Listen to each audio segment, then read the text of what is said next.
Isso aí que você disse é tudo burrice. Que som da Xuxa é esse?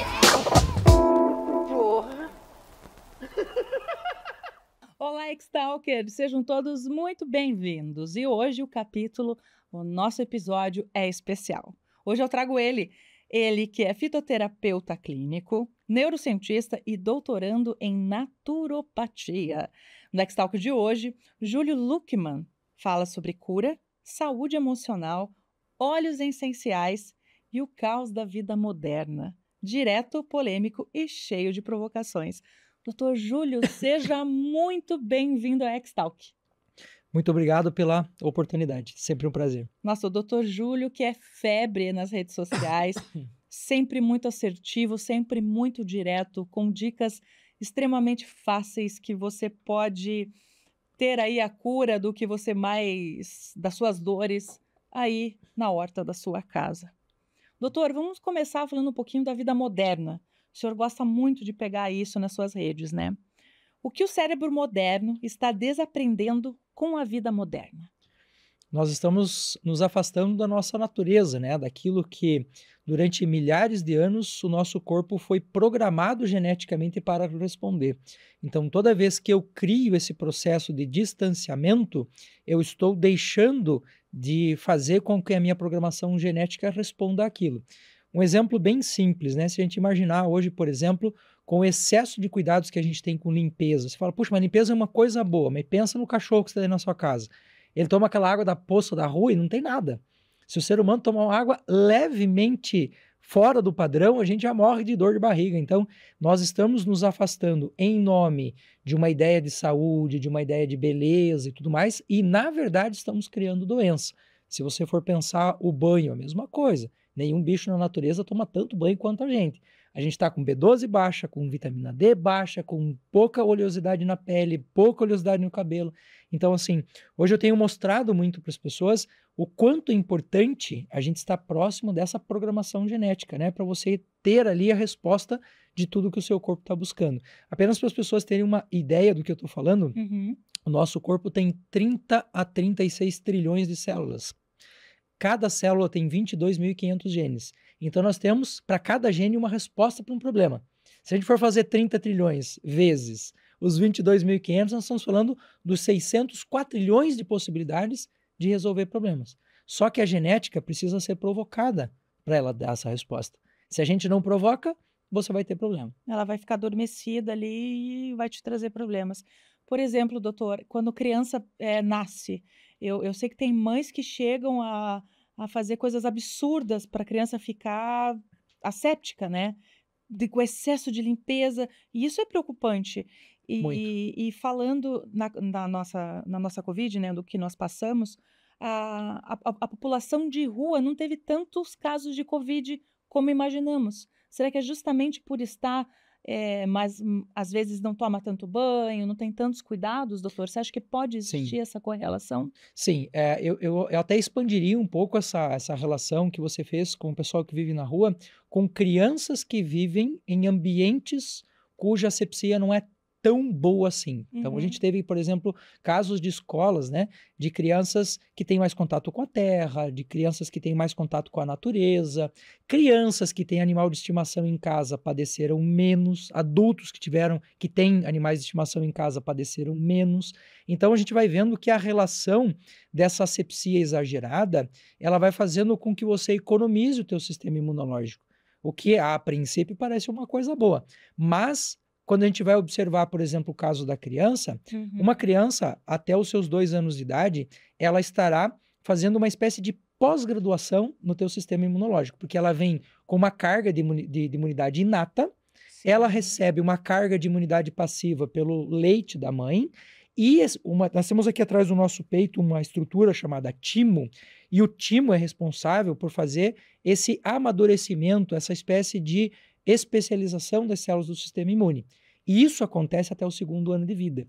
Ou seja, se a criança não faz até o 2º ano de vida, ela nunca mais vai fazer. Exemplo, picada de inseto, picada de abelha. Se essa criança não tem contato na natureza com o inseto, com uma abelha de vez em quando, até o seu 2º ano de vida, ela vai ficar alérgica ou ela vai ficar menos resistente e vai acontecer o que acontece hoje. Uma picada de inseto deixa um braço inteiro vermelho, uma criança toda empipocada, porque ela não formou imunidade no tempo correto. Então o negócio é colocar a criançada para correr mesmo, comer terra, e enfim, eu acho sensacional, acredito, e que bom, né, que tem alguém que fale isso com muita propriedade, com muito estudo, né? Qual é a maior mentira da indústria da saúde hoje? A saúde vem de fora. Essa é a maior mentira de longe, a mentira mais deslavada e talvez o recurso de marketing mais utilizado e mais banalizado que nós tivemos ao longo da história. Para você ter uma ideia, você que está acompanhando a gente de casa, o ser humano nessa última versão Sapiens Sapiens, se a gente levar em conta o princípio da evolução, nós temos em torno entre 150 e 200 mil anos. Ou seja, são 150, 200 mil anos que nós temos contato com a lavanda, com o alecrim, com o eucalipto, com tudo que nós temos à nossa volta. O alho, a cebola, o feijão, o arroz, o peixe, a carne, enfim. A indústria farmacêutica tem como seu ativo principal mais antigo a morfina, a codeína, a cocaína, todos dessa linha. Dessa família. E isso não tem mais do que 200 anos. Ou seja, nós temos 200 anos de história de farmácia e 200 mil anos de história de relação com a natureza. O que a farmácia ou a indústria farmacêutica conseguiu fazer nesses últimos 200 anos? Fazer o ser humano acreditar que aquilo que vem de fora, em forma de um produto criado pela farmácia, é muito mais importante do que aquilo que nós nos relacionamos há milhares de anos. Eu sempre brinco com as pessoas e digo assim, que aquilo que vem da loja lá do Éder não é tão bom quanto aquilo que vem da loja do Éden, porque a gente está lá com milhares de anos, né? Claro, é óbvio que existem questões em termos de farmacologia que a gente não tem como fugir e dizer que elas não são boas, elas são excelentes. Para doenças, para tratamento de choque, é processo farmacológico. Estamos falando de um câncer, quimioterapia. Ponto final, não tem conversa. Agora, quando a gente vai pensar em termos de evitar doenças, aí a gente vai começar a entrar num outro ponto que é muito mais complexo. Estamos falando de prevenção, então. Pensa comigo no seguinte, das doenças hoje que mais matam os seres humanos, as 10 doenças que mais matam os seres humanos, nós temos como número 1 do ranking doenças do coração. Estamos falando de pandemia, você falou de pandemia agora. Em 3 anos de pandemia, nós tivemos 750 mil mortes no Brasil. É coisa pra caramba. Caramba. No entanto, nós temos 430 mil mortes por ano de problemas cardíacos, sendo que 96% delas seriam total e completamente evitadas com mudança no estilo de vida.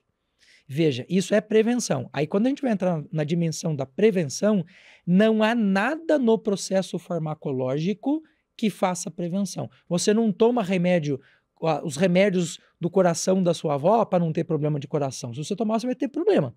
Se você começar a tomar os remédios para, sei lá, diabetes que a sua avó toma, para você não ter diabetes, o que você vai ter é diabetes.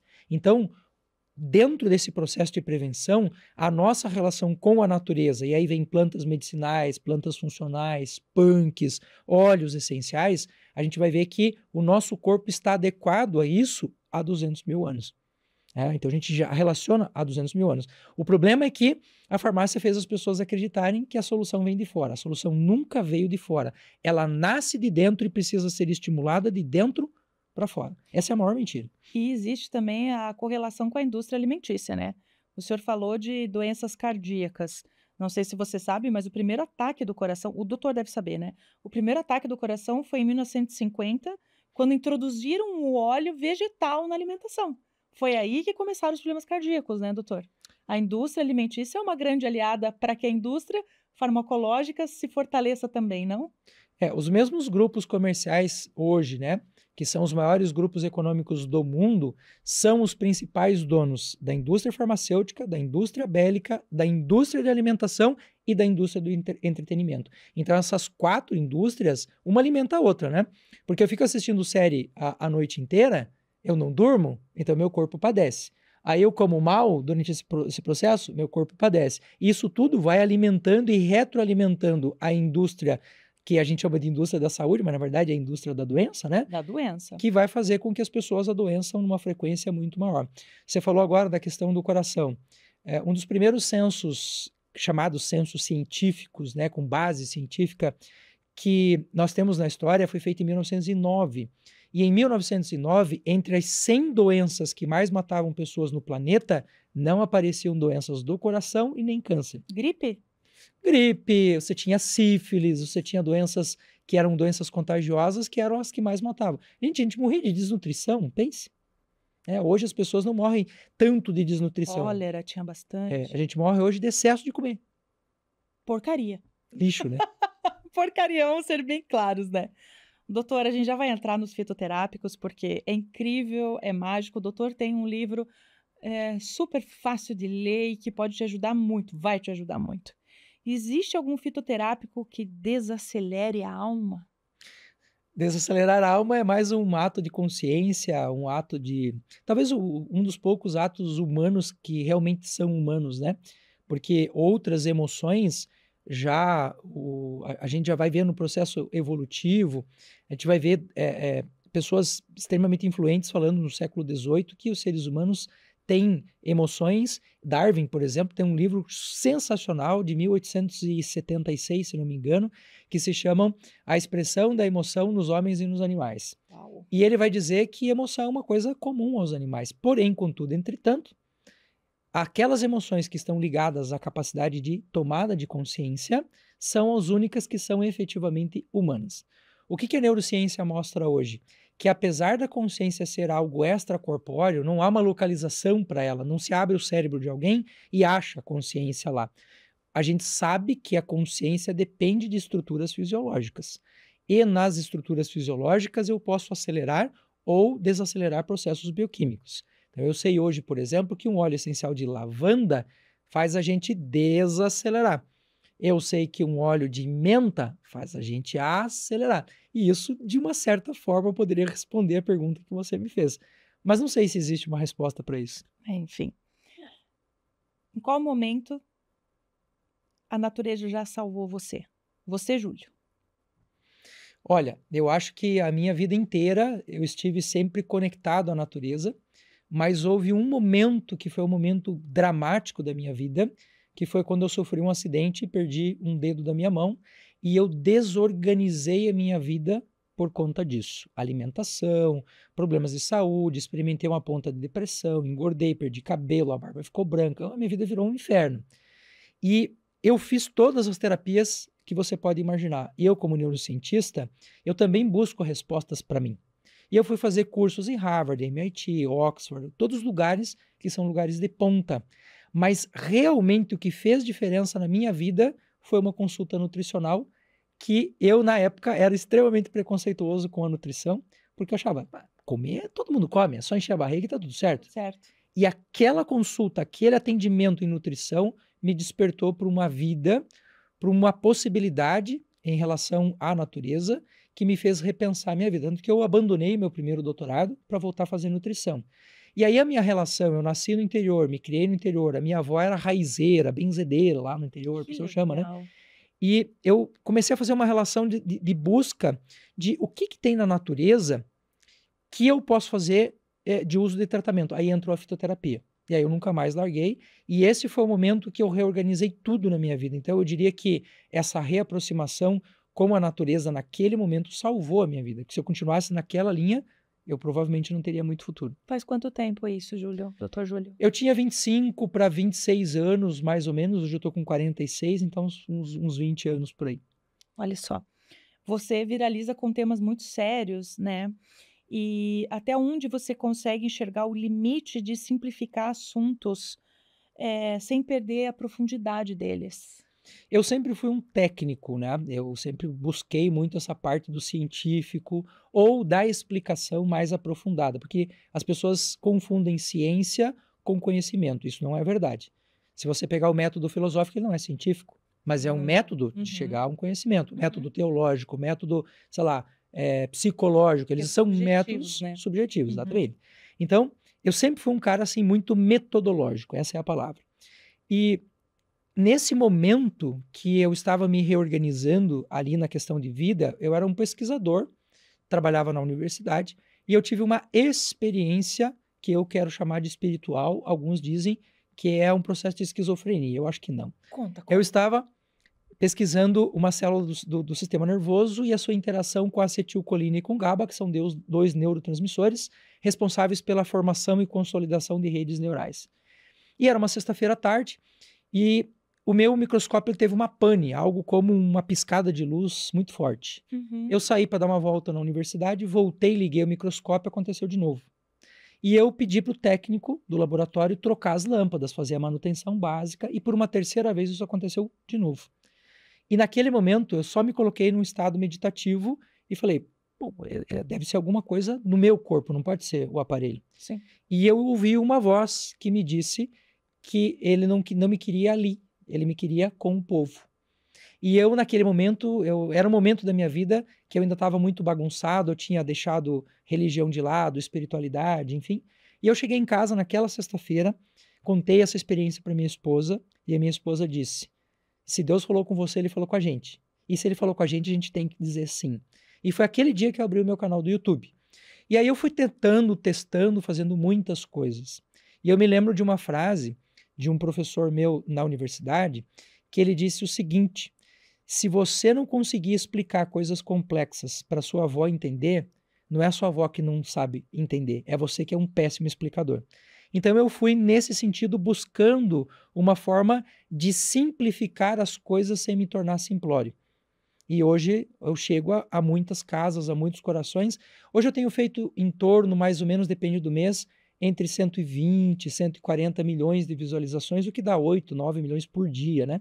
Então eu quero crer que o meu sim naquele momento, ele, apesar de ter demorado, né? Levaram-se 7 anos desse momento até o arranque mesmo, até a explosão nas redes sociais, mas eu digo para as pessoas, leve o tempo que for para você descobrir a sua missão. A hora que você descobrir, não ande para trás nem para pegar impulso, só para frente. Olha só, e é incrível, né? Porque o doutor, ele é super fácil, acessível, ele divide com você em qualquer momento o conhecimento dele. A gente estava lá embaixo conversando, antes da gente subir gravar, e a gente pegou uma garrafa de água com gás. E ele falou, não, o senhor não falou assim, mas o senhor comentou alguma coisa da água com gás. E eu falei, eu só tomo água com gás. Daí você vai ter problema disso. Então, assim, não foi de uma forma invasiva, foi uma forma de comunicar o que ele estudou. E isso é tão difícil hoje em dia, porque provavelmente ele poderia cobrar, ele poderia fazer qualquer outro tipo de lobby com o conhecimento dele, não. Né? O doutor está aqui, de fato, vivendo o propósito dele, se eu posso dizer, de distribuir e compartilhar o conhecimento. Porque, de fato, as redes dele são um sucesso. E, assim, esses 9 milhões, a minha mãe me passa uns dos seus reels, assim, mais 5 vezes por dia. Que bom. Um que me marcou muito foi de uma esponja de lavar louça. Não sei se o senhor lembra desse caso. Lembro. Que uma família toda estava adoecendo. O senhor pode contar pra gente sobre essa, até a gente chegar aos olhos que eu quero focar? Uma das coisas que hoje eu defendo dentro da saúde é que a gente sempre faça um atendimento sistêmico e um atendimento que seja integrativo. O que é ser sistêmico? É você olhar para além da pessoa que está na sua frente. É você entender que você não transforma a vida dessa pessoa se você não entrar na vida da família, da empresa que essa pessoa trabalha, do grupo social onde essa pessoa está. E a ideia do integrativo é, eu não resolvo só com a medicina, eu não resolvo só com a nutrição, eu preciso integrar esse povo todo para ver você como de uma forma complexa. E uma das coisas que a gente faz durante o atendimento na clínica é investigar a vida da pessoa. Então, quando você começa a conversar com uma pessoa que está com um problema, uma gastroenterite, que era o caso dessa pessoa que eu estava atendendo, e você está tratando ela, você não está vendo esse sistema. Aí, de repente, você faz uma pergunta. Escuta, mais alguém da sua família teve o mesmo problema? Sim, o meu filho, meu esposo. Opa, isso é sistêmico. Não é só você, tem alguma coisa na sua casa. E aí a gente vai naqueles pontos que geralmente são aqueles pontos mais críticos da casa da pessoa. Hoje eu fiz um vídeo, por exemplo, que mostra uma coisa absurda, que a gente nunca presta atenção. Se você entrar no banheiro, você vai ver que tem umas mosquinhas na parede, que elas ficam ali bem quietinhas, se chama mosca do ralo. Se tiver mais do que 5 moscas do ralo no seu banheiro, isso indica uma coisa bem simples, a mosca não faz nada. Ela não faz mal para você. Mas essa mosca, ela só se desenvolve em gorduras que tem dentro do seu ralo. Ou seja, se tem mosca do ralo, significa que esse ralo está sujo. E se ele está sujo, ele é um foco de contaminação de bactérias, de fungos. Problemas que nós temos de saúde, de pele, principalmente problemas de pé, se desenvolvem no ralo. Aí você fala, pessoa, presta atenção, tem uma mosca no seu banheiro. Se essa mosca estiver ali, ela está indicando que lá tem um problema. E a mesma coisa acontece com a esponja. Porque as pessoas imaginam que o detergente ele é bactericida. Detergente não é bactericida, nunca foi. O detergente ele tem uma capacidade química de unir água com gordura, que é o que a gente chama de substância anfifílica. Ela vai fazer a emulsificação, ela vai tornar essa gordura molhável. Só que essa gordura vai ficar na sua esponja. E se ela é gordura, ela é matéria orgânica. A matéria orgânica degrada e ali você vai ter uma colônia de bactérias que contamina a casa inteira. Não é a sua cozinha, é a casa inteira. E essa experiência, ela é uma experiência muito interessante, porque a gente pinga 2 ou 3 gotas de uma tintura que ela na luz escura, na luz negra, ela mostra uma inflorescência ali, né? Uma fluorescência. Se você pingar isso lá na sua esponja, a pessoa lavou a louça, ela contaminou o prato, ela contaminou o talher, ela contaminou a cozinha. Se você for no banheiro dela, a gente achou na escova de dentes da pessoa a contaminação com bactéria que vem da esponja. E é uma coisa tão simples. Mas e como que a gente evita isso, doutor? Então, uma das primeiras coisas é a gente fazer a troca dessa esponja, no máximo estourando a cada 2 semanas, o ideal a cada 10 dias. Segundo, fazer a higienização dessa esponja. Quase ninguém faz isso em casa. Você pega essa esponja, é coisa super simples. Uma colher de água sanitária, você coloca num recipiente, terminou de lavar a sua louça, espreme a esponja, coloca lá dentro, solta ela e deixa por 2 minutos. Seca e guarda. É uma coisa tão simples. E isso é eficiente, simples e evita um monte de problemas. Só para as pessoas terem uma ideia, numa única esponja nós podemos ter 2 bilhões de bactérias. É 2 bilhões, não é milhões, é bilhões. É muita coisa. Imagine aquela esponjinha velha que está dentro do armário, que você usa para limpar os banheiros. E aí tem um outro problema. Tem gente que... você já ouviu falar da migração da esponja? Funciona assim, ó. Você tem a esponja lá na sua cozinha e quando ela não serve mais para cozinha, ela vai para fazer a limpeza do seu banheiro. Gente, banheiro humano em casa, ele não é sujo do jeito que você acha que ele é. Se você parar para pensar, olha que coisa mais ridícula do mundo. Você acha que as pessoas lavam a mão antes ou depois de ir no banheiro? Geralmente depois. Então, os seus órgãos genitais, eles têm ali uma série de mucilagens, de gosmas que a gente vai produzindo e tal, que matam tudo de bactérias. Então, vou falar uma palavra aqui, mas é para você entender. O pênis e a vagina dentro da calcinha e dentro da cueca, eles estão extremamente higienizados. O problema é você pegar a sua mão suja que você usou para pegar um monte de coisa e pegar nessa região extremamente limpa para ir lá no banheiro. É a pior coisa que você pode fazer. A gente lava a mão, é óbvio que a gente tem que lavar a mão depois de ir no banheiro. É uma questão óbvia. Mas é infinitamente mais importante lavar a mão antes do que depois. E veja, nesse caso da esponja, existem bactérias que você tem lá na sua louça que não existem no banheiro. Só que quando você leva essa esponja que morreu lá na cozinha e agora nasceu para o banheiro, agora você contaminou o seu banheiro. Minha senhora, então o negócio é pega a esponjinha, joga fora e cada um no seu quadrado, cada um no seu cômodo da casa. Aliás, existem esponjas específicas para cada coisa. Aquela esponja amarela com verde que a gente usa não é para louça. Aquela não é para louça. Se você for no mercado, você vai ver que essa esponja geralmente é para limpeza pesada. Ela não é para... Ela risca tudo. Risca tudo. Eu uso uma laranja em casa que ela não risca. Eu uso essa para louça. Exatamente. O resto para banheiro. Mas lá em casa a gente troca muito. Uma coisa que migra lá em casa é escova de dente. Então, escova de dente migra, mas o resto não migra. Bom saber. É outro problema. Bom saber. Olha que sensacional. Você sabe que falando dessa questão de limpeza, me vem à cabeça algumas questões, e eu tive na semana passada uma pessoa que morreu, uma senhora que morreu, fazendo misturas em casa, né?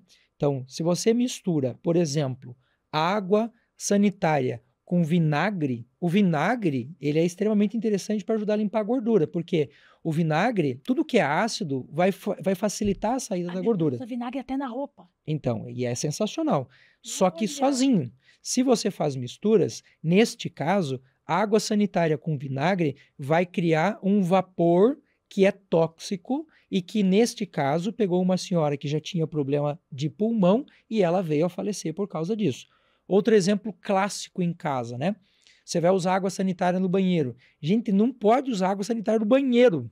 Por quê? Porque tudo aquilo que tem amônia, como é o caso do xixi, reage com o cloro que você tem lá ativo na água sanitária e faz gerar gás de cloramina. O gás de cloramina, quando pega água, vai se degradar em o ácido clorídrico, mesmo que você tenha no estômago. Então, se eu estou lá limpando, por exemplo, e usando essa solução, e esse ácido sobe na direção dos meus olhos ou do meu sistema respiratório, eu vou ter problema. A coisa mais triste que eu vejo é o pessoal jogando água sanitária lá na casinha do cachorro. Pelo amor de Deus, não me faça isso, porque isso vai criar problema para o cachorro maior do que para os seres humanos, porque eles são mais sensíveis, né? Nossa, doutor, então não dá para jogar água sanitária? Não, no banheiro não. Água sanitária é para a gente fazer limpezas externas, aonde você tem ventilação. E assim, gente, água sanitária sozinha não funciona. Sabe aquela coisa? Nada? Nada. Para você pegar água sanitária e tornar ela ativa, ela precisa de pelo menos 10 partes de água, pelo menos 10 partes de água, para ela se tornar ativa. Se eu tiver, por exemplo, um foco de bactéria e eu colocar água sanitária pura em cima, não mata bactéria nenhuma. Ela precisa da água para se tornar ativa. Aliás, o brasileiro é ruinzinho de ler rótulo, né? Não Se lê. a gente só lesse Não os lê. rótulos...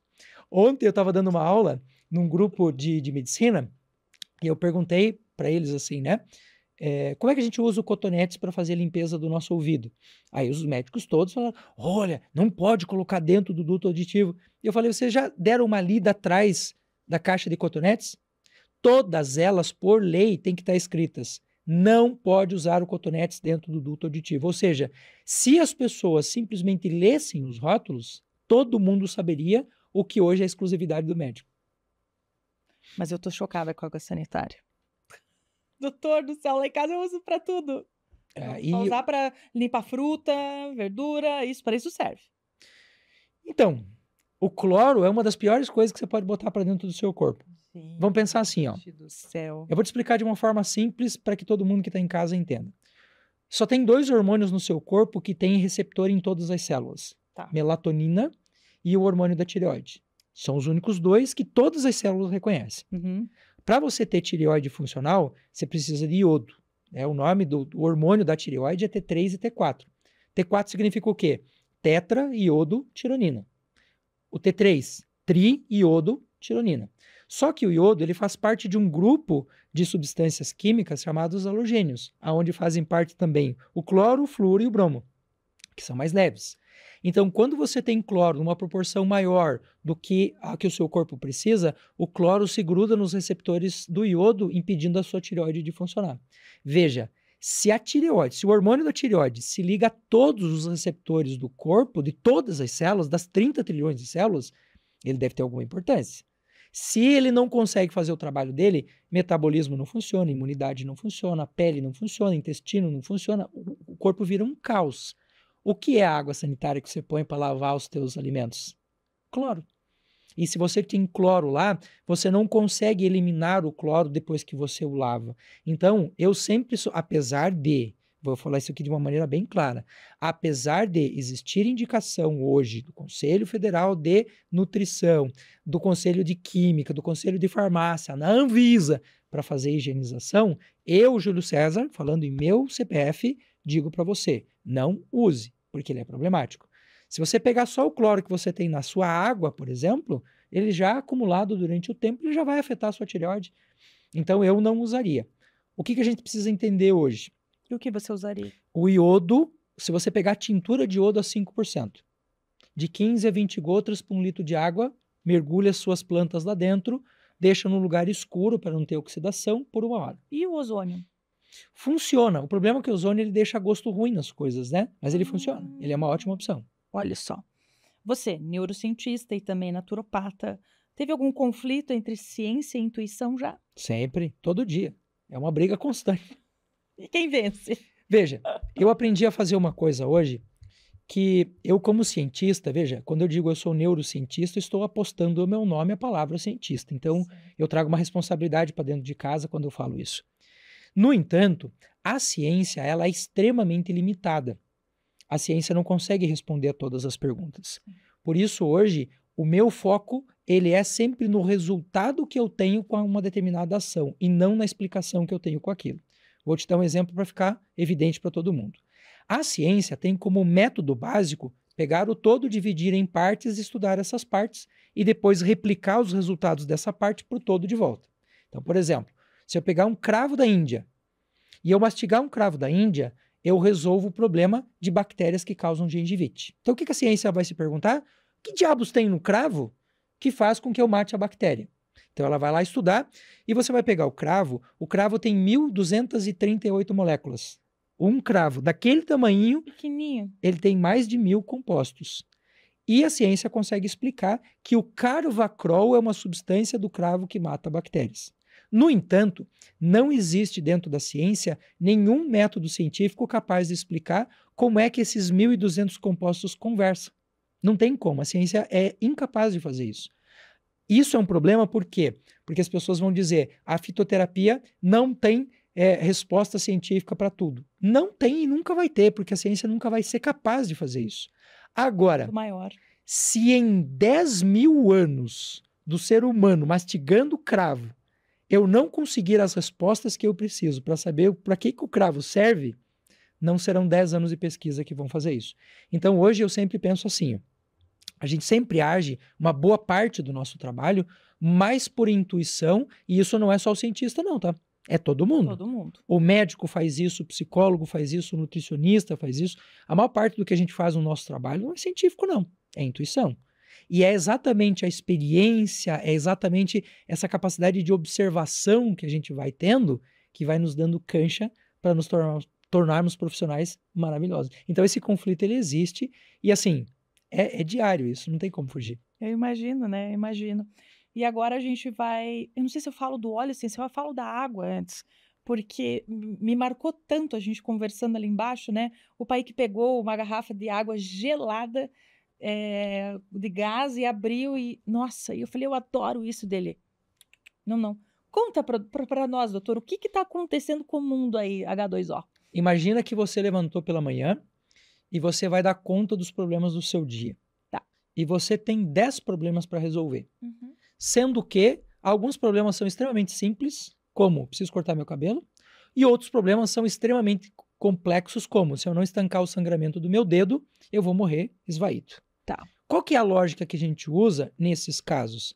Resolver o problema simples ou resolver o problema complexo primeiro? Aquele que é mais grave. Sim. Sempre o mais grave, porque se eu não resolver ele, sim, morre, o mais né? grave, sim, aham. Agora pensa comigo no seguinte, se você for parar para pensar em saúde no nosso corpo, o nosso corpo tem 61 elementos químicos que você encontra lá na tabela periódica que tem 116, né? Desses 61, 4 elementos formam 95,6% do seu organismo, sendo que desses, só 2, H2O, o H e o O, o oxigênio e o hidrogênio, formam 70% do seu corpo. 2. Eu tenho 61 no corpo, se eu resolver 2, eu resolvo por 70% de todos os problemas do meu organismo. Todos os hormônios são dependentes de água, todas as funções corporais são dependentes de água, eu uso água para regular a temperatura, para transportar nutriente, sem água não tem pressão sanguínea, sem água não tem funcionamento do intestino, ou seja, olhar para a água ou olhar para a qualidade da água que eu estou utilizando é muito mais importante do que o meu sono, do que a atividade física que eu faço, do que qualquer outra coisa. Tudo isso que a gente chama hoje de uma vida saudável, que está ligada a uma boa nutrição, a uma suplementação de qualidade, a um sono de qualidade, é secundário se a gente for levar em consideração em relação à água. Só que aí vem a pergunta interessante, né? Quanto que a gente estuda de água? Primeiro que a gente não estuda água. Não, tem água da torneira, água que está vendida no mercado, no galão. Eu sou formado em nutrição e naturopatia. Na nutrição, eu tive uma aula de água só para a gente aprender a fazer a dosagem da quantidade correta de água. Mas de qualidade de água, nada. Essa história de pH é verdade da água? Sim. O nosso organismo ele tem um pH médio de 7,35. Uhum. Se ele se tornar um ponto para mais, você morre de alcalose. Se ele ficar 1 ponto menos, você morre de acidose. Esse é um dos problemas mais comuns de acontecer, por exemplo, em UTI. A pessoa ficar alcalina demais ou ácida demais e ela entra em falência, ela morre em segundos. Não é minutos, é em segundos. Então, o nosso corpo tem um sistema chamado sistema tampão, que usa recursos do nosso corpo para não perder essa linha de pH nunca. Aí, o que a gente tem que pensar? Se o meu corpo não pode alterar esse pH, tudo que eu coloco diferente de 7,35 para muito mais ou para muito menos, o meu corpo vai ter que usar recursos para poder fazer esse equilíbrio. Exemplo, as pessoas acham que o CO2, que o gás carbônico, ele é ruim sempre para o organismo. Nem sempre. Porque ele ajuda a fazer regulação de alcalinidade do nosso organismo. Se você tiver alcalino demais, é ele que acidifica o teu sangue. Então, quando a gente está num processo em que eu estou ácido demais, aí eu preciso colocar ele para fora. Você vai ver quando você está fazendo atividade física, você acidificou.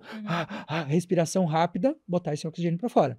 2 elementos que são extremamente importantes para regular a acidez: magnésio e cálcio. Onde já tem magnésio e cálcio no seu organismo? Lá nos seus ossos. Se você está ácido demais, o seu corpo vai tirar magnésio e cálcio para fazer regulação de acidez corporal. Osteoporose? Osteoporose. Então, o que acaba acontecendo? Se eu coloco uma água com pH ácido demais ou alcalino demais, o meu corpo vai estar gastando recursos para poder fazer esse equilíbrio, porque ele não pode perder a sua alcalinidade, o seu pH médio. Por que a gente se sente muito bem quando a gente vai para a praia, por exemplo? Porque a relação que nós temos com a praia é gigantesca. Nossa, enorme. Dos 12 elementos que estão presentes na água em maior disposição, 9 são idênticos ao que a gente tem no sangue. O pH da água do mar é de 7,35. É idêntico ao nosso. Então, o nosso corpo se regula quando você está na presença da água do mar. É por isso que a água que a gente bebe, ela tem que ter. A gente tem que olhar se ela tem minerais, o pH dessa água, a condutividade elétrica dessa água, a temperatura dessa água, a quantidade de água, até as pontes de hidrogênio que ligam os oxigênios, o oxigênio aos hidrogênios. Se ela tiver uma angulação um pouquinho fora do que deveria, essa água não entra na célula. E essa água que a gente tem na torneira, a água da Sanepar, que a gente tem aqui no Paraná, aqui em Curitiba, qual qualidade o senhor acha que ela tem? Olha, as empresas de água no nosso país, e aí inclui a nossa aqui do Paraná, elas fazem o que elas podem dentro da condição que elas têm. E elas tendem a entregar aquilo que a legislação exige como mínimo. Mas deixe-me dar a você alguns elementos para a gente pensar. Por exemplo, se você usou cloro no processo de desinfecção de água, você matou a bactéria. Ok, 10 para Sanepar, muito bem. E o corpo dessa bactéria está onde? Você não filtra ela em lugar nenhum. Essa matéria orgânica que você usou ali, que você matou, que você tirou daquele algicida ou que você matou da bactéria, continua na água. Quando você chega na sua caixa d'água, essa matéria orgânica, ela decanta no fundo da caixa d'água. E ela forma uma substância chamada trialometano, e o trialometano, ela é, além de tóxica, ela é cancerígena. Aí, o que a gente tem que falar para as pessoas? Além do que a nossa empresa de águas está fazendo, você na sua casa deveria estar fazendo outras coisas, como, por exemplo, o que foge do controle da Sanepar? Limpeza de caixa d'água. Eu não tenho como forçar a pessoa a fazer limpeza de caixa d'água. Sim. Todos nós deveríamos fazer limpeza de caixa d'água a cada 2 meses. Quando eu falo isso na internet, tem gente que me pergunta assim, tem que limpar? A pessoa está há 20 anos com a caixa d'água dela, ela tem ácidos ali dentro, ela tem substâncias que decantaram dentro dessa caixa d'água que são pavorosas quando você vai ver o resultado. Acidificam a água, tornam essa água uma água imprópria para o consumo. Essa água tem cloro.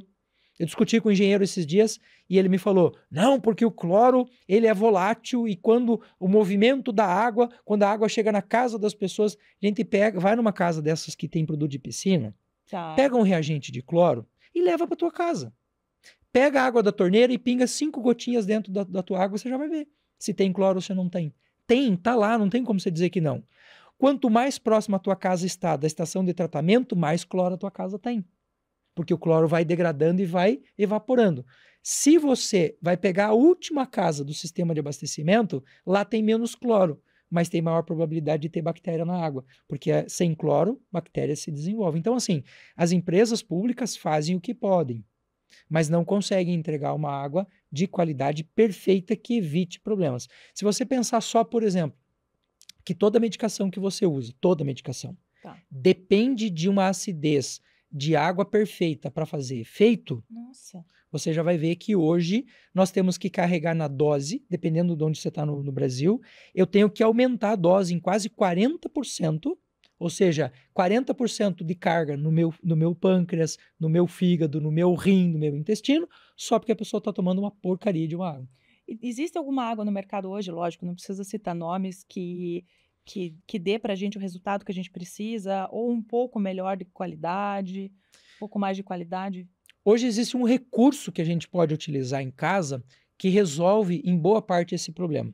É você ter um bom purificador de água. Cuidado, tá, gente? Filtro é uma coisa, purificador é outra. Colocar o purificador nessa água que vem Na saída da tua torneira da para você minha tomar torneira. em casa. Porque o que o purificador ele vai fazer? A boa parte dos purificadores vai tirar flúor, vai tirar cloro, vai remineralizar a água, vai tirar matéria orgânica. Hoje tem purificadores, por exemplo, que fazem a retirada de pesticidas, agrotóxicos, fármacos. Se você pegar notícia desse ano que nós estamos gravando agora, entra em Santa Catarina e veja lá. Nós encontramos na água de Santa Catarina cocaína na água. Nós temos aqui em águas do Paraná necrochorume. Você sabe o que é isso?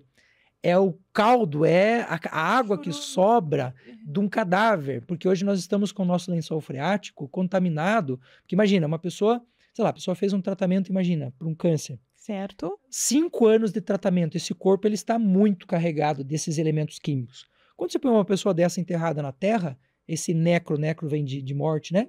Ele vai para o lençol freático. E nós temos casos, eu não vou falar cidades para não criar confusão aqui, Por favor. mas nós temos cidades no Paraná que a água está contaminada com necrochorume. Então, o purificador, ele consegue fazer uma equalização desta água. Por que ele é muito melhor do que o filtro? Porque filtro só faz retenção de partículas. Então, a gente tem, por exemplo, no Brasil, o pessoal fala muito do filtro de barro. O filtro de barro, ele foi excelente há 50 anos atrás. Quando a água era outra. Quando a água era outra, quando a gente não tinha pesticida, quando a gente não tinha fármacos. Hoje, a gente tem que ter na nossa casa um purificador de água. Eu levei uns 15 anos pesquisando, buscando, para conseguir oferecer hoje para os meus pacientes e clientes uma marca de purificador. Falar, olha, vai lá que esse aqui você tem absoluta certeza que funciona. Depois eu quero saber. À vontade. Tá bom. Uau, gente do céu, quanta coisa, né? Eu me lembro que em uma outra vez que a gente se encontrou, eu lembro que o doutor trouxe várias soluções, assim, de chulé. Eu lembro de umas coisas muito simples. Mas hoje ele me trouxe um presente que eu falei para ele que eu sou apaixonada. E eu quero muito que você de casa preste atenção. Que são os óleos essenciais. Guia de sobrevivência para o dia a dia com óleos essenciais. O doutor tem essa caixa, né, com vários olhinhos, e com esse livro. Né, ele deixa de uma forma muito simples, né, de como você pode usar esses óleos a seu favor. Qual foi o óleo essencial que mudou, que mudou a sua vida, que fez a diferença, que você falou assim, isso realmente funciona? Aí você faz uma pergunta que é ter uma sacanagem implícita aí, porque eu não vou conseguir dizer qual deles é o mais importante. Porque vários deles... Mas que te marcou? Você falou assim, uau, óleo essencial é uma coisa sensacional. Então, vários momentos da minha vida, vários óleos... Você me colocou na parede aí, né? Fizeram diferença. Se você me permitir, eu vou te responder com 3 óleos. Fique à vontade. O óleo de hortelã-pimenta para mim foi sensacional, porque no momento em que eu estava com baixa de energia, passando por um processo depressivo, o óleo de hortelã-pimenta me ajudou demais. Tem aqui na caixinha. Eu tenho um outro óleo que me ajudou demais, que foi o óleo de eucalipto. Durante muito tempo eu tive sinusite, e a sinusite é uma coisa chatíssima, Eu tenho sinusite, sofro muito. Óleo de eucalipto e o óleo de gerânio. Quando eu passei por essa fase mais complexa, que meu cabelo caiu uma parte, essa parte aqui do cabelo ficou toda branquinha, a minha barba ficou branca, o óleo de gerânio foi sensacional. Esse aqui que melhora cabelo branco? Isso, o gerânio, ele tem uma habilidade que ele consegue regular o nosso melanócito. Então, tanto que ele é utilizado para regular a parte de mancha de pele e tudo mais. E se a pessoa tiver o melanócito ativo, ou seja, estiver produzindo a melanina, o gerânio vai fazer essa regulação. Olha só, o livro, ele é tão didático, gente, que você consegue colocar em prática de uma forma muito simples. Por exemplo, vamos achar aqui alguma coisa... Aftas. Ele indica assim, 2 gotas de óleo essencial de melaleuca, 1 gota de óleo essencial de tomilho. Forma de uso: aplicar sobre as aftas com auxílio de um cotonete 3 vezes ao dia. Tempo médio de uso: pelo menos tempo que durarem as aftas. Cuidados: pode arder nas primeiras aplicações. Se persistirem os sintomas, consulte um de nossos especialistas. E o tomilho é tão sensacional. Eu não sabia que tomilho podia ser o óleo essencial. É. Para que ele é bom? O mais poderoso efeito que o tomilho tem é uma ação anti-inflamatória no sistema respiratório. Então, quando uma pessoa tem problemas respiratórios profundos, ou seja, que vai pegar lá no pulmão, exemplo, síndrome pós-Covid, o tomilho é o mais indicado. Olha Ele que tem uma legal. ação sensacional. O tomilho, a gente trata vermes com ele, a gente trata H. pylori com ele, a gente trata verrugas. A gente pode fazer desmerifugação? Pode. Criança, eu falei errado mesmo. Sim, ele é um desverminante natural. Sério? Sim. Olha! E ele é um desverminante de amplo espectro, né? Hoje nós temos 4 categorias de desverminantes no mercado. E quando a gente faz um teste lá, um exame de fezes, para saber qual é o tipo de bicho que você tem lá no seu intestino, o médico vai escolher grupo A, grupo B, grupo C ou grupo D. Se você usar o tomilho, ele é de amplo espectro, ele pega todo mundo. Olha, bronquite, catarro na garganta. Gente, tem para tudo. Mau hálito, mastite. Quando a mamãe tá com um seio muito grande, né? Que o neném não tá Tá mamando. empedrado. Aham. Micose de unha, menopausa, para aliviar sintomas. Doutor, os óleos, eles tratam sintomas, causas ou memórias? Todo medicamento trata tecido. Então, quando eu pego um paracetamol, ele vai fazer uma ação específica num tecido do nosso corpo que regula a parte de dor e controle de febre. Os óleos essenciais nunca tratam tecidos. Os óleos essenciais sempre tratam sistemas. Então, sistema respiratório, sistema digestivo, sistema muscular, sistema cardíaco. Por que que é assim? Porque o óleo essencial ele tem entre 180 e 300 moléculas na composição. Então, por exemplo, você está tratando um fungo de unha. Você está usando melaleuca, gerânio e cravo para tratar fungo de unha. Ao mesmo tempo, você vai estar fazendo o tratamento de uma depressão. Os mesmos óleos. Então, toda a ação de óleo essencial é sistêmica. Então, a gente, às vezes, atira numa coisa e acerta em outra. Às vezes, é muito comum a pessoa falar assim, doutor, estou usando o gerânio aqui para tratar a mancha de pele e eu estou me sentindo mais disposto. Olha que coisa incrível. Porque ele não trata só uma coisa, ele trata sistemas. A gente pode tratar a depressão com óleos essenciais, doutor? Depende do grau da depressão. A gente coloca a depressão sempre em 5 níveis, né? Até o 3º nível, a gente pode usar óleos essenciais como opção terapêutica. A partir do 3º nível, sempre integrado a um processo maior. Por quê? Porque do 3º nível para frente já entra a questão do suicídio, né?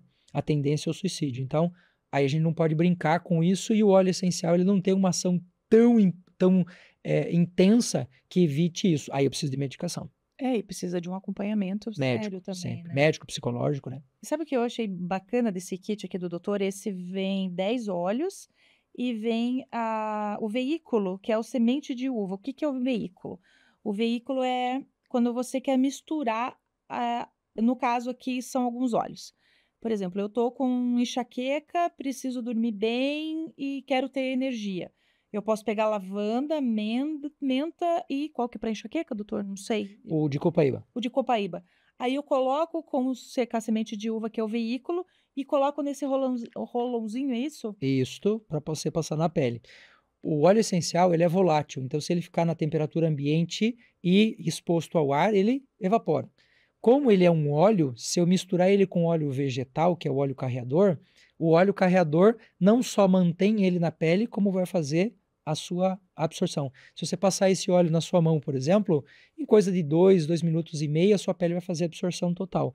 Porque a nossa pele tem uma camada hidrolipídica, tem uma camada de gordura. Gordurinha. Então ele tem afinidade por esses óleos. Existe algum óleo que o senhor indique que alguém que está assim no limite emocional? Para mais ou para menos, ativado ou desativado. Ativado. Se você tiver desativado, o óleo de lavanda, se você estiver muito pilhado demais, se você está muito estressado demais, o de lavanda. Se você estiver muito depressivo, o de alecrim.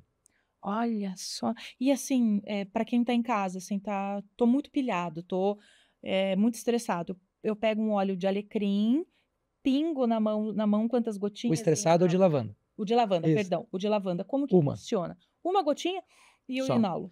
É porque uma gota, é que depende da planta, né? Mas no caso da lavanda, para você ter uma gota do óleo de lavanda, nós estamos falando aí de quase 5 quilos de planta, né?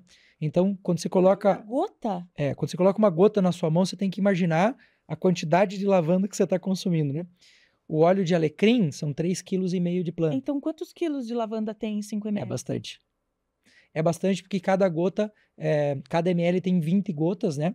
Então, se você fizer aí o cálculo, você vai ver que são alguns quilos de lavanda para você conseguir chegar nisso. Gente, é muito... 300 quilos de lavanda dá um pouquinho mais do que metade desse vidrinho, pra você ter uma ideia. O que me chamou a atenção é que aqui tem óleo essencial puro e óleo essencial Resinado. resinado. O que é isso, doutor? O óleo de copaíba, quando ele é extraído a partir de 16 tipos de árvores chamadas copaíferas, que são as produtoras de óleo. E esses óleos, eles vêm vegetal da natureza. Uhum. Quando eu quero que esse óleo se torne um pouco mais concentrado, eu vou retirar a parte do vegetal e vou deixar só a parte de resina, que é o caso do óleo de copaíba. Não consegui abrir, doutor. Ele está bem fechadinho. E o óleo de copaíba, ele é considerado um dos óleos resinados mais importantes, né, que a gente tem aí do grupo de óleos. Ele é o único óleo essencial que pode ser utilizado sozinho, sem carreador. Ele tem cheiro de madeira, né? Tem cheirão de madeira.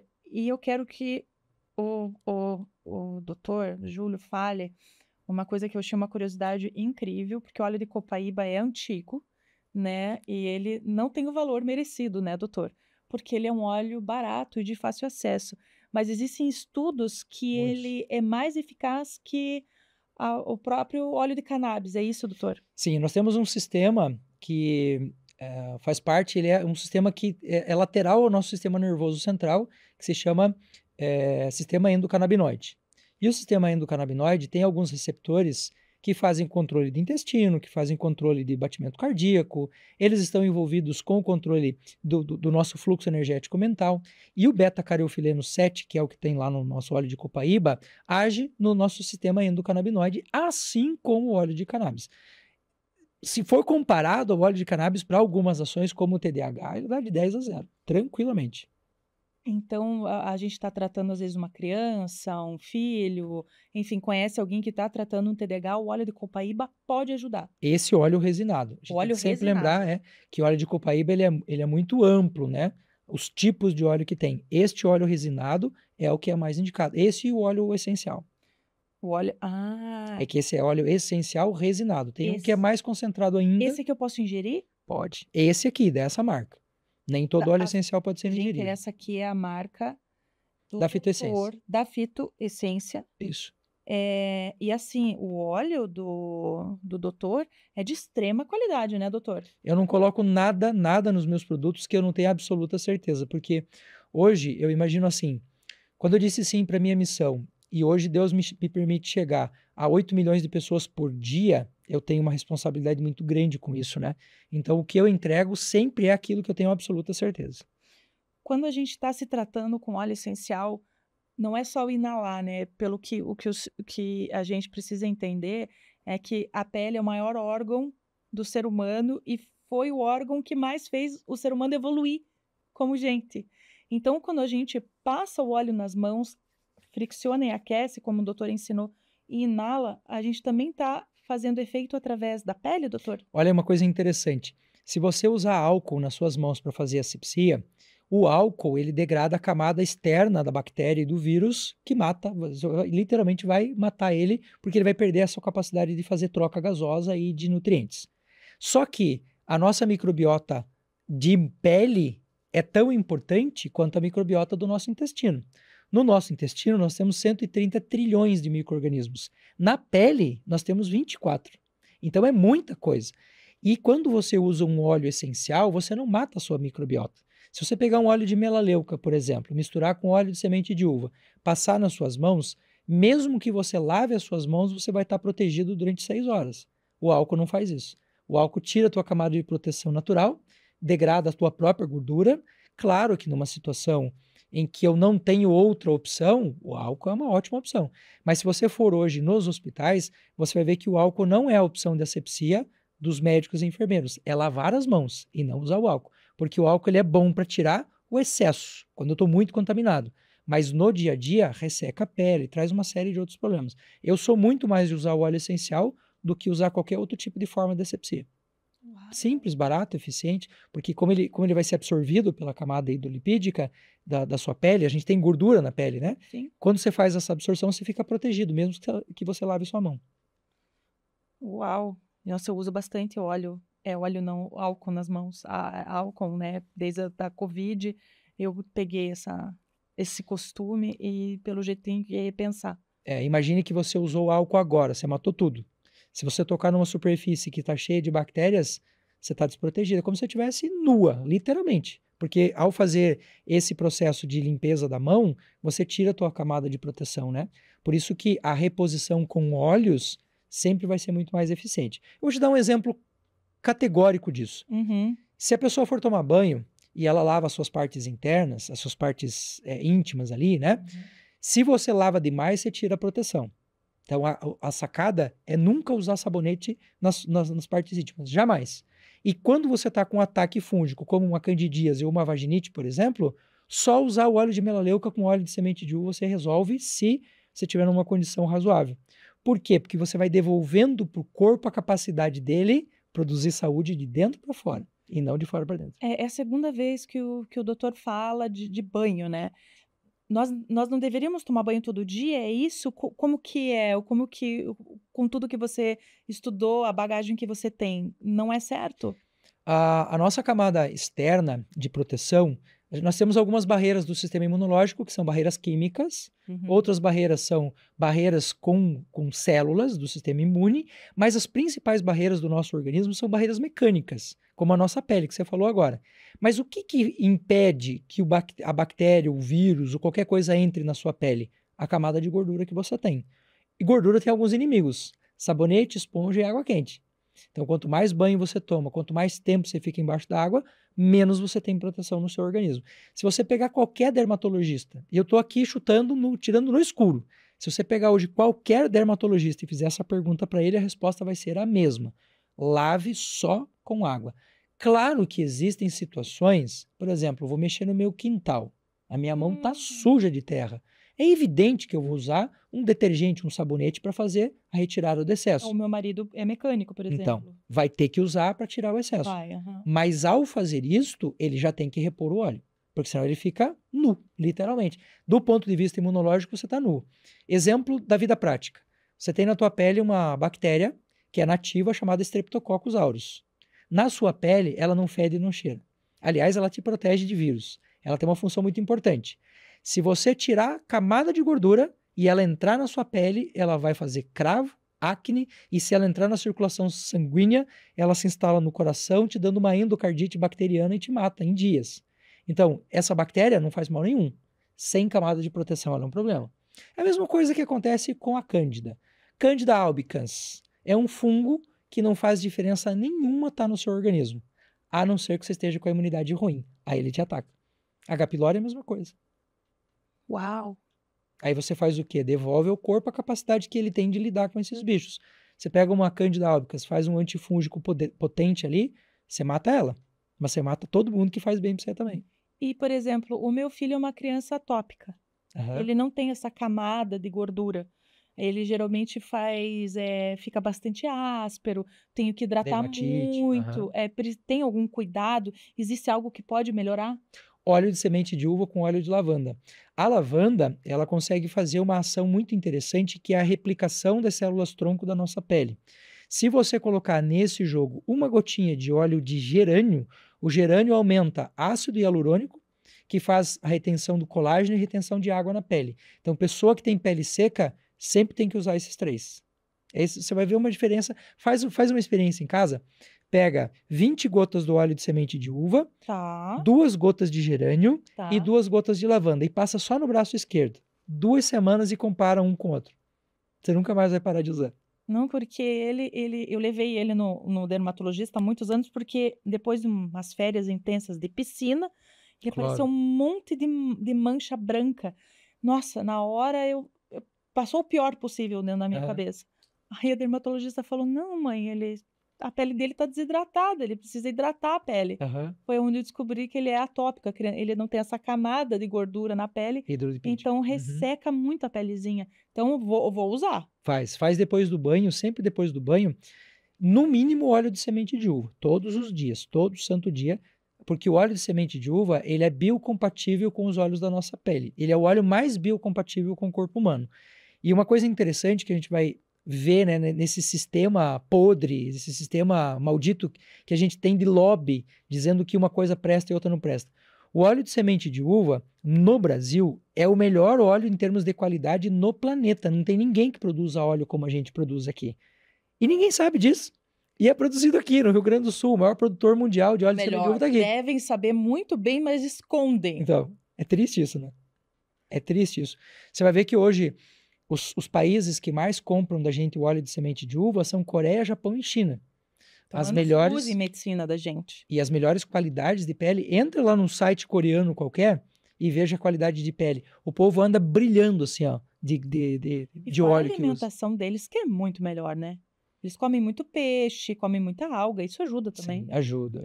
A Coreia acho que tem um pouco mais alimentação mas o Japão é Tem, uma alimentação tem. melhor, bem melhor. Só que eles também pecam em outras coisas, né? Muito glutamato monossódico, o consumo de cigarro deles é altíssimo, A de China bebida é fuma altíssimo. muito, né? É verdade.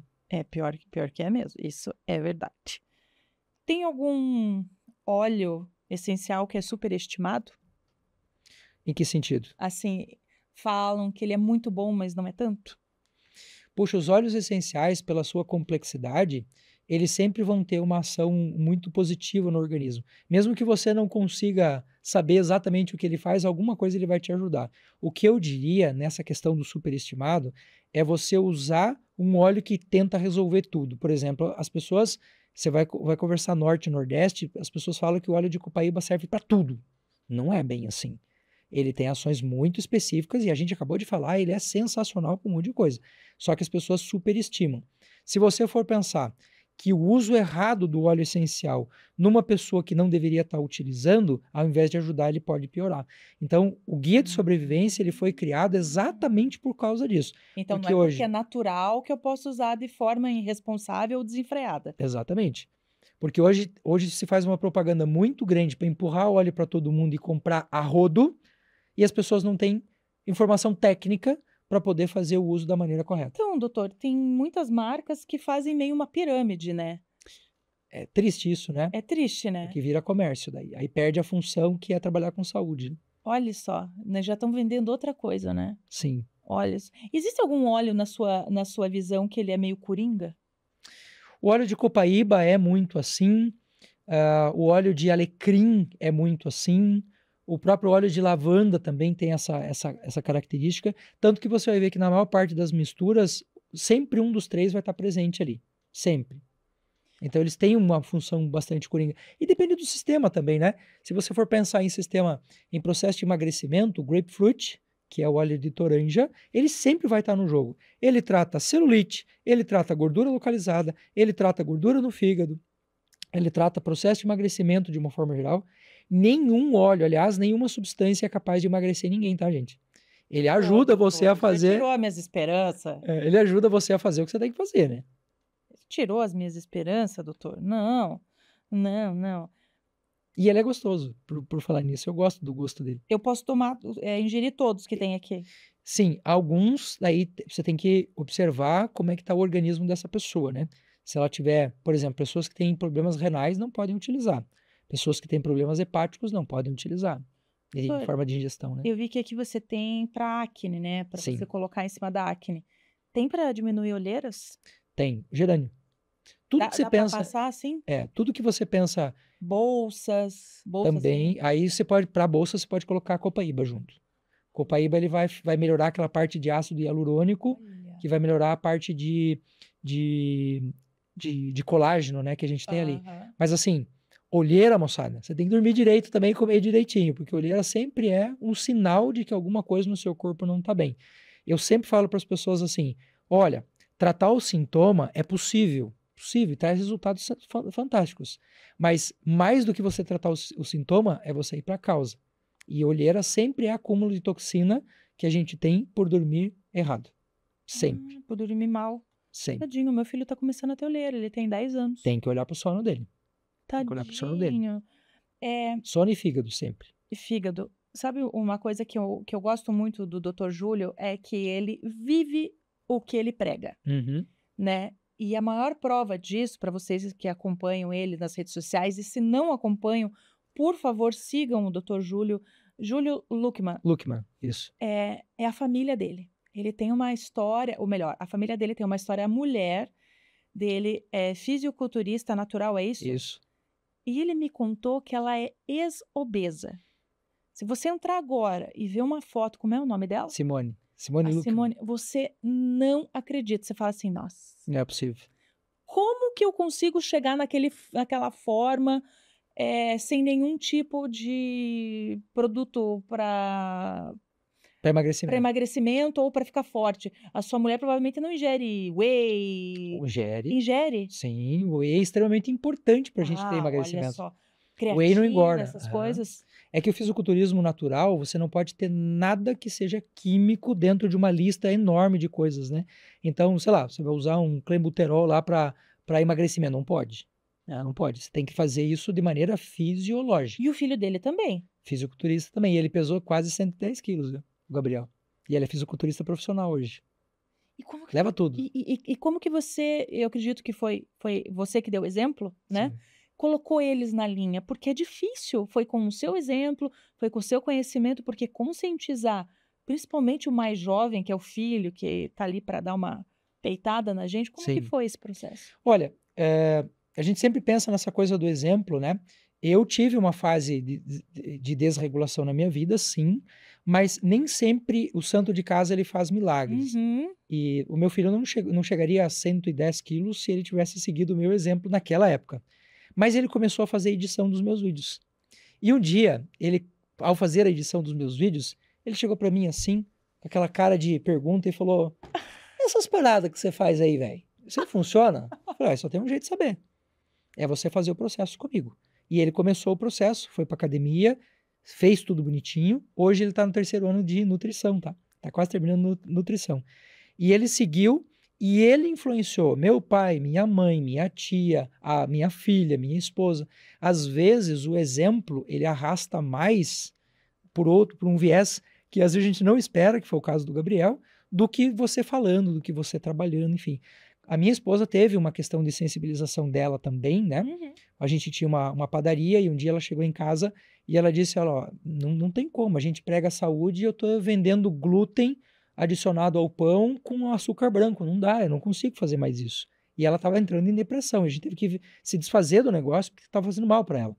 E ela se formou em gastronomia funcional nessa época, e a gastronomia funcional, ela se torna funcional justamente porque ela vai aliar nutrição com gosto, com forma, enfim. Porque hoje a gente tem uma briga muito grande entre o nutricionista e a pessoa que trabalha com gastronomia, porque a gastronomia entrega para você qualidade em termos de visual, de gosto, mas não necessariamente está preocupado com saúde. Sim. Nem tudo aquilo que é bonito é saudável. E a gastronomia funcional vai fazer essa aliança. E ela daí foi fazer nutrição também, e foi buscando, enfim. E aos 40 anos, ela falou, eu vou competir. Eu falei, vamos lá, vamos junto, vamos fazer junto. E com 41 anos, ela fez a primeira competição dela e tirou top 1 na categoria dela. Há 41 anos. Entre lá nas redes sociais do Dr. Júlio e assista, porque é inspirador. Eu conheci os dois naquela época e o filho dele também foi algo assim tocante. Ele também ganhou, né, doutor? Ganhou. Leva tudo hoje. Leva tudo? Leva tudo. Onde ele vai... É que assim, a gente tem uma questão em casa que é um princípio que eu aplico a absolutamente tudo. Tudo. Eu nunca vou entrar em alguma coisa apenas pela experiência. Se eu for para entrar, é pela experiência, mas é para ganhar também. Então, claro que a gente não vai ganhar tudo, é evidente, Sim, né? sim. Tem que estar preparado para isso. Mas, Mas- tem que entregar tudo que pode. Exatamente. E é a mesma coisa que acontece com produtos, por exemplo, na minha empresa. Não há um único produto que eu tenha algum tipo de dúvida. Por quê? Porque no mercado, como fitoterapeuta, por exemplo, eu sofri muito ao indicar para as pessoas plantas medicinais e elas comprarem qualquer coisa no mercado. E aí você não tem o efeito que você está buscando. Então o que eu fiz? Por que eu montei a minha empresa? Não foi para ganhar dinheiro. Foi para poder ter uma solução para um problema que eu tinha, que era não ter produto de qualidade. Hoje você tem uma empresa que atende todo esse mundo fitoterápico Isso. e e pode tratar qualquer tipo de queixa. A fitoessência. A fitoessência, fitoessência. isso.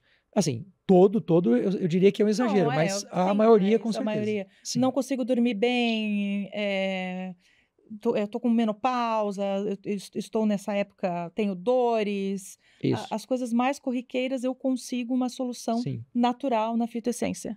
Energia, tratamento para essa questão de mais atenção, mais concentração, melhoria funcional do organismo. Basicamente, o que a gente está dando para o organismo quando eu tenho um suplemento de qualidade ou um fitoterápico é o tijolinho para você construir o teu prédio.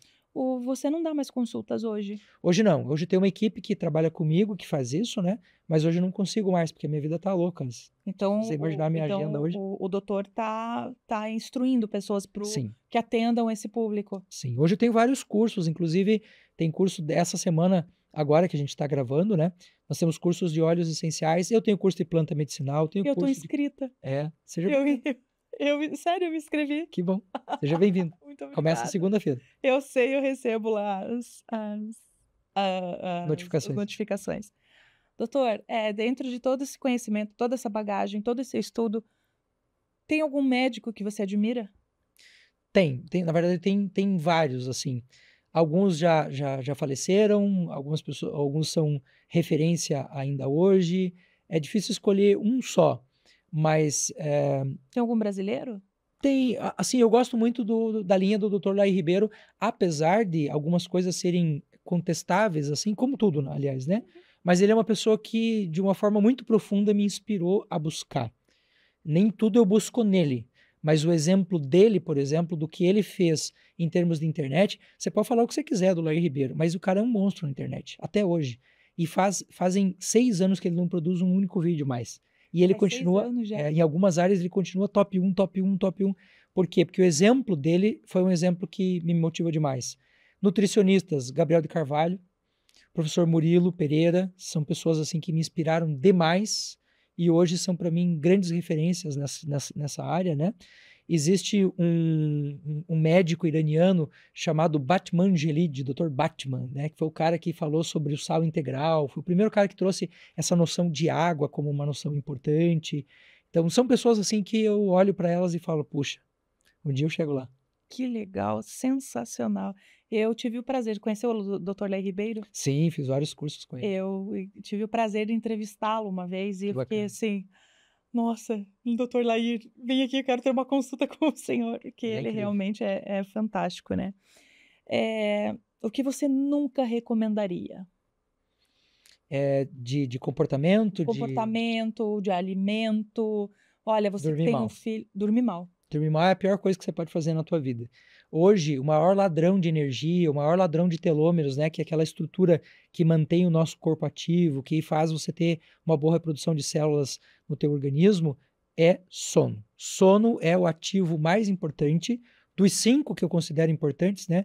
Sono, reconexão com a natureza, alimentação, atividade física e cuidar das emoções. Esses são os 5 elementos que eu sempre regulo na vida de uma pessoa. E o sono vem no número 1. Sem ele não adianta fazer nenhum dos outros. Não adianta usar Não adianta óleo. comer bem, não adianta nada. Sono é ativo principal.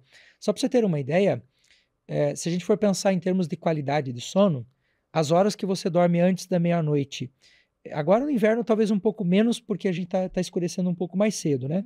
Mas se você for considerar esse período das 8, 9 horas para frente hoje, cada hora que você dorme, biologicamente é como se você estivesse dando ao seu corpo 2 horas de descanso. Por quê? Porque a gente está produzindo antioxidante, porque o teu fígado está fazendo limpeza, porque você está fazendo diminuição de inflamação corporal. As horas que você dorme depois da meia-noite, 1 hora da manhã, é como se você estivesse biologicamente dormindo 20 minutos. Então você pensa, por que a sociedade está morrendo a passos largos hoje? Porque uma das coisas que a gente não respeita é a nossa fisiologia, sono. Durante o sono, limpa o corpo, limpa o cérebro, refaz tecido. A gente pensa assim, a atividade física me deixou com o músculo grandão. Não, ela provocou uma ação que se consolidou durante O sono. sem sono, não adiantou você ter feito atividade física. Hoje isso é tão grave que se você tiver uma péssima noite de sono e for fazer um exame de sangue, vai dar tudo alterado. Se você tiver uma péssima noite de sono e for tomar uma vacina, por exemplo, o teu sistema imunológico não reconhece, aquela vacina vai ser inútil. Hoje a gente fala para as pessoas, né, quando você vai fazer uma vacina, dormiu bem? Dormi. Então, toma a vacina. Não dormi bem? Volta semana que vem. Teve uma vez que um neuropsicólogo me falou que não existe como você compensar o sono. Por Não. exemplo, você não dormiu essa noite, aí eu vou dormir de tarde e à noite. Isso não existe, né, Não. doutor? Perdeu. Você perdeu uma parte da sua vida. Imagina assim, a gente tem 124 anos de programação genética no nosso telômero, em média, né? Nossa, é 124. muito, hein? Olha, o pessoal não chega nem na metade. Então, se você pensar que mais da metade desse tempo de vida perdido a gente perdeu porque não dormiu bem, vale a pena pensar um sono de qualidade, né? E, gente, dormir é bom demais, pelo amor de Deus. Eu adoro dormir. Em qualquer lugar eu durmo. Graças a Deus. A maior armadilha da alimentação moderna. Você comer fast food o tempo todo e achar que está enchendo a barriga e achar que encher a barriga é igual tá fazendo boa alimentação. Isso é uma das piores armadilhas, né? Em todos os sentidos. Porque se você for pensar na resposta simples, comi uma banana, gastei energia para fazer a digestão da banana. Então eu gastei para fazer aquilo. Só que quando eu passo a régua lá no final, o meu saldo vai ser positivo, Sim. porque vai sobrar coisas. Se você consumir um refrigerante com um hambúrguer e passar a régua, você vai ter gastado mais recursos para fazer o equilíbrio do teu sistema do que sobrou lá no final. Então você se desnutriu para poder fazer a digestão daquele alimento. Isso é horrível. Caraca. Isso é horrível, né? Caraca. É o que a gente chama de recurso negativo, né? Você gasta mais do que sobra. Gente, eu tenho tanta coisa para perguntar para esse homem. Vale comer carne ou vale ser vegetariano? Ou perde? O nosso intestino, comparado à média dos animais, o nosso intestino tem em torno de 9 metros. Sim. E ele é dividido em duas grandes seções. Intestino delgado, que tem pH alcalino para digestão de carne, e intestino grosso, que tem um pH e um tipo de enzima específico para a digestão de vegetais. Então, o ser humano é onívoro, via de regra. Uhum. Filosoficamente, eu posso optar por ser um carnívoro e vou viver bem, e posso optar por ser um vegetariano e viver bem. Por isso, para mim, não faz sentido essa briga que é estúpida, de um tentar convencer o outro de que isso é melhor do que aquilo. Tá todo mundo bem. Desde que você faça de maneira correta, o que vegetariano e carnívoro têm em comum? Os dois falam de comida de verdade. O que os dois têm que tirar? Porcaria de lixo da alimentação. Se os dois fizerem uma alimentação equilibrada dentro dos dois sistemas, os dois vão viver perfeitamente bem. Uau. Espiritualidade pro doutor é o quê? É a minha conexão com Deus e com aquilo que eu acho que é maior do que a gente. Eu entendo que a única coisa que nos torna realmente divinos é a nossa consciência. Se eu perco a minha conexão com aquele ser maior que me permite estar consciente, eu não sou nada mais do que uma bactéria. Ou, como diria um professor meu de filosofia, um cano humano que come, excreta e produz 5 quilos de fezes durante a vida. 5 toneladas de fezes durante a vida. Nossa, Tem que ser algo mais do que isso, né? Gente, com certeza, com certeza. Você já se arrependeu de algum conteúdo que você colocou no ar? Já, vários. Vários. Conteúdos com erros técnicos que Ah, no processo comum a gente faz. Sim. Conteúdos que mexem com sistemas que são muito mais poderosos do que eu, que me colocam na parede, que me deixam super indignados. Como, por exemplo, eu fiz um vídeo sobre plástico e sobre os malefícios que o plástico pode trazer. Uhum. E uma das grandes associações de produtores de plástico do Brasil me ligou e disse: tira o vídeo ou eu tenho 500 mil reais para gastar com advogado para acabar com a sua vida se você não fizer isso. Esse é o tipo de arrependimento que fere na alma, porque se eu tivesse 500 mil para gastar, eu enfrentaria, mas eu tive que tirar justamente por causa de uma pressão violenta. Eu ia falar sobre isso, porque eu gosto muito da sua filosofia. Se eu pudesse ajudar no teu trabalho, em alguma forma, eu gostaria de ajudar, porque eu acredito nisso. E eu sei também que isso é ir à contramão de tudo. Você ter Boa parte. estabilidade física, emocional, porque quando a gente fala de óleo essencial, a gente não está falando só do físico. a gente está falando de saúde mental também, né? E você acredita que você vai receber muitas ligações como essa ainda? Já, eu tenho hoje uma equipe jurídica que me atende, para você ter uma ideia. E assim, nunca tive nenhum processo, porque todos eu levo sempre para mediação. Então, o que eu procuro fazer com as pessoas? Alguns, como a esponja de louça que a gente falou agora, né? Eu recebi de uma marca, assim, uma intimação do tipo, ou o senhor se retrata, eu falei, olha, não é uma questão de se retratar. Vamos fazer o seguinte, eu vou te abrir um espaço. Mas não é esponja, foi o modo que ela foi usada. Sim, mas aí é que entra a parte da mediação, né? Porque aí eu dou a possibilidade da pessoa vir fazer uma live comigo, fazer um vídeo comigo, conversar comigo e expor o seu lado. Porque nem tudo, eu tive um outro problema assim com perfume. A gente sabe que hoje perfume na pele, os fixadores de perfume na pele, ou são disruptores endócrinos que desregulam o nosso sistema hormonal, ou são tóxicos a ponto de intoxicar a sua tireoide, por exemplo. E a marca ficou louca. Ele, não, mas senta aqui, vamos conversar. Vamos fazer um podcast sobre isso? Estou esperando até hoje. Então a gente tenta trazer o máximo possível para a linha da mediação. Eu não sou do conflito, eu não sou da briga. Você não vai achar nenhum vídeo dos, sei lá, 10 mil vídeos que eu tenho na internet hoje, nenhum falando mal de outra pessoa, nem de uma marca, nada. Eu nunca vou falar isso, porque eu acho que isso não faz sentido. O que eu faço é, eu apresento a minha argumentação. Se a sua for mais forte, ela vence. Simples assim. Gente, eu poderia ficar horas conversando com ele, horas eu podia ficar conversando com o Dr. Júlio, mas, né, o que fica para mim, e eu quero que fique para você, adquira esse livro, tenha um passo a passo da sobrevivência, acredite nos olhos, porque eles são reais, eles são científicos, eles podem te ajudar muito. Existem óleos como a marca da Fitoessência, de extrema qualidade, tão bons quanto aquele que você sabe, que custa o zóio da cara. Muito menos. Uma caixa dessa com 11 óleos não chega a custar R$500, sendo que a outra custa mais de 1.000, e você pode ter toda essa saúde, todo esse benefício aí na sua casa. E tem a loja do doutor, né? Aonde fica a sua loja, doutor? Fitoessência.com.br. Hoje estou mudando de sede aqui em Curitiba, eu vou lá para Getúlio Vargas agora, mas hoje aqui estou na Visconde Rio Branco, aqui no centro de Curitiba.